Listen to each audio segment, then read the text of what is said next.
আরজিকর কাণ্ডের আবহে নারী সুরক্ষার কথা মাথায় রেখে রাজ্যের সমস্ত মেডিকেল কলেজে রাত্রি সাথী প্রকল্প ঘোষণা করে স্বাস্থ্য দপ্তর। 1 বছর পরে প্রকল্পের কাজে কতটা অগ্রগতি হয়েছে জানতে মেডিকেল কলেজের অধ্যক্ষ এবং অধিকর্তাদের কাছ থেকে স্ট্যাটাস রিপোর্ট চাইলেন স্বাস্থ্য শিক্ষা দপ্তরের বিশেষ সচিব।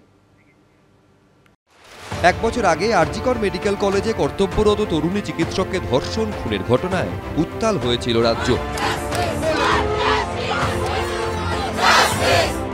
সরকারি হাসপাতালে মহিলা চিকিৎসক, নার্স ও স্বাস্থ্যকর্মীদের নিরাপত্তার দাবিতে গর্জে উঠেছিলেন হাজার হাজার মানুষ। সেই আবহে নারী সুরক্ষার কথা মাথায় রেখে রাজ্যের সমস্ত মেডিকেল কলেজের জন্য রাত্রি সাথী প্রকল্প ঘোষণা করে স্বাস্থ্য দপ্তর। তারপর 1 বছর পেরিয়ে গেছে, কিন্তু এই প্রকল্পের কাজ কতটা এগিয়েছে তা জানতে রাজ্যের সমস্ত মেডিকেল কলেজের অধ্যক্ষ ও অধিকর্তাদের কাছ থেকে স্ট্যাটাস রিপোর্ট চাইলেন স্বাস্থ্য শিক্ষা বিভাগের বিশেষ সচিব। রাত্রি সাথী প্রকল্পের আওতায় মেডিকেল কলেজগুলিতে আরও সিসি ক্যামেরা লাগানো, স্বাস্থ্যকর্মী ও চিকিৎসকদের বায়োমেট্রিক হাজিরা নথিভুক্তিকরণ, বিভিন্ন ওয়ার্ডে আলাদা করে বিশেষ বিশ্রামাগার তৈরি সহ পরিকাঠামোগত উন্নয়নের কথা বলা হয়। তার কি অগ্রগতি হয়েছে জানতে এবার স্ট্যাটাস রিপোর্ট চাইল রাজ্য স্বাস্থ্য দপ্তর। মহিলা চিকিৎসক ও স্বাস্থ্যকর্মীদের সুরক্ষার্থে সরকারি মেডিকেল কলেজগুলিতে বায়োমেট্রিক লক সিস্টেম লাগানোর কথা বলেছিল স্বাস্থ্য দপ্তর। সে বিষয়েও স্ট্যাটাস রিপোর্ট চাওয়া হয়েছে। রাত্রি সাথী প্রকল্পের বায়োমেট্রিক অ্যাটেন্ডেন্সের বিষয়টা, বায়োমেট্রিক অ্যাক্সেস অর্থাৎ রেস্টরুমে কারা ঢুকবে কারা ঢুকবে না, এই বিষয়টার প্রকল্প এখনও পুরোপুরি রূপায়িত করা যায়নি। কর্তৃপক্ষের বক্তব্য যে তারা সব জায়গায় এই বিষয় নিয়ে আলোচনা করছে। প্রকল্প বাস্তবায়িত হয়নি বলে মেনে নিয়েছে অধিকাংশ সরকারি মেডিকেল কলেজ কর্তৃপক্ষ।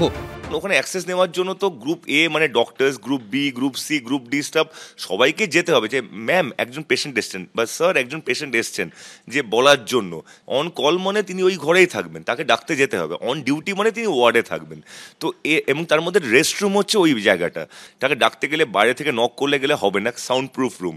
তাহলে তাকে বায়োমেট্রিক অ্যাক্সেস দিতে হবে। তো কাদেরকে আমি অ্যাক্সেস দেবো? মোর দেন 500 স্টাফ আছে, তাহলে সবার তাহলে আমাকে বায়োমেট্রিক করতে হবে। তো এই একটা জটিলতার জন্য আমি এখনো পর্যন্ত এই জায়গাটায় আটকে আছি। মহিলা চিকিৎসকদের সুরক্ষার্থে নেওয়া পদক্ষেপ বাস্তবায়িত না হওয়ার জন্য রাজ্য সরকারকে দায়ী করেছেন আরজিকর কাণ্ডে আন্দোলনকারী চিকিৎসকদের একাংশ। গত 1 বছরে কেউ কি খতিয়ে দেখেছে সেই মেশিনগুলো কার্যকরী আছে কিনা? ঘর আছে তো, আদৌ রেস্টরুম আছে তো আমার ডাক্তারদের যেখানে বায়োমেট্রিক মেশিন বসানো হয়েছে বা বসানোর মতো পরিস্থিতি আছে? অথচ আমরা জানি এই মেশিনগুলো কোটি কোটি টাকা দিয়ে কেনা হয়েছে এবং সেই টাকাগুলো খরচ হয়েছে সরকারের কোষাগার থেকে। এই টাকাগুলো পুরোপুরি জলে গেছে। এর পরিবর্তে কোথাও কোনো নতুন করে সুরক্ষা দেয়া যাচ্ছে বলে এইটা আমরা মনে করি না। মেডিকেল কলেজগুলোতেও মেয়েদের নিরাপত্তার ব্যবস্থা কিন্তু কোনোরকমভাবেই যে ঢেলে সাজানো যাকে বলে সেটা কিন্তু করা হয়নি। ফলে সুপ্রিম কোর্টের নির্দেশ অনুযায়ী মেয়েদের নিরাপত্তা, হাসপাতালের পরিকাঠামো, সেগুলোর ব্যাপারে কিন্তু সরকারের খুব বেশি মাথা ব্যথা নেই।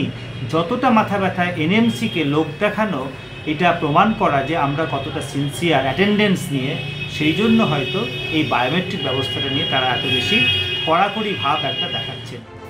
স্বাস্থ্য ভবন সূত্রে দাবি করা হয়েছে, কাজ কতটা হয়েছে তা বোঝার জন্যই স্ট্যাটাস রিপোর্ট চাওয়া হয়েছে, যাতে কোথাও খামতি থাকলে তা পূরণ করে এই প্রকল্প দ্রুত বাস্তবায়িত করা যায়।